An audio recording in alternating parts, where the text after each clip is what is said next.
सांगड़ वज़ीर आला सिंध सैयद मुराद अली शाह टंडो आदम के नवाही गांव सज्जर जुनेजो पहुंचकर मरहूम रोशनदीन जुनेजो के फर्जंद MN सलाहुद्दीन जुनेजो, गयासुद्दीन जुनेजो, भाई मोहम्मद खान जुनेजो, भतीजे जहांगीर जुनेजो और दीगर अहल खाना से इज़हार ताज़ियत करते हुए फातह ख्वानी की। इस मौके पर वज़ीर जेल खाना जहाद Sindh Ali Hassan Zardari, Imtiaz Sheikh, attorney general Jawad Dero, SSP Abid Ali Baloch और दीगर भी मौजूद थे। इज़हार ताज़ियत के मौके पर वज़ीर आला सिंध सैयद मुराद अली शाह ने कहा कि मरहूम रोशनदीन जुनेजो पार्टी का असासा था। पीपल्स पार्टी के प्लेटफार्म से MN मुंतखब हुए। उनकी पार्टी के लिए ग्रां कदर खिदमात थी। मरहूम के बेटे सलाहुद्दीन जुनेजो MN मरहूम की तरह उनके बेटे अवाम की खिदमत करेंगे। वज़ीर आला सिंध सैयद मुराद अली शाह ने सैलाबी सूरत-ए-हाल पर बातचीत करते हुए कहा कि गुड्डू और सखर बैराज पर सैलाबी रेला खैर से गुजर गया है। 7-10 दिनों में कोटड़ी बैराज से भी सैलाबी रेला गुजर जाएगा। हमारी मुकम्मल तैयारी है, अवाम महफूज रहें। गुड्डू और सखर बैराज से सैलाबी रेला सूरत-ए-हाल कंट्रोल में है और सैलाब में कमी वाक़या होना शुरू हो गई है। इस मौके पर SSP आबिद अली बलोच की जानिब से फुल प्रूफ सिक्योरिटी इक़दाम किए गए थे।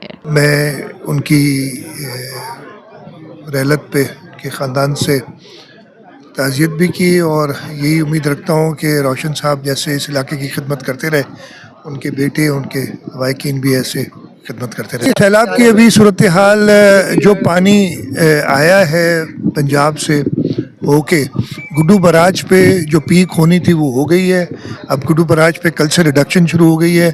सक्खर बराज इस वक्त पीक पे चल रहा है और उसमें भी हमें उम्मीद है कि आज की तारीख में रिडक्शन शुरू हो जाएगी। ये दोनों बराज से तो खैरियत से गुजर गया है सैलाब।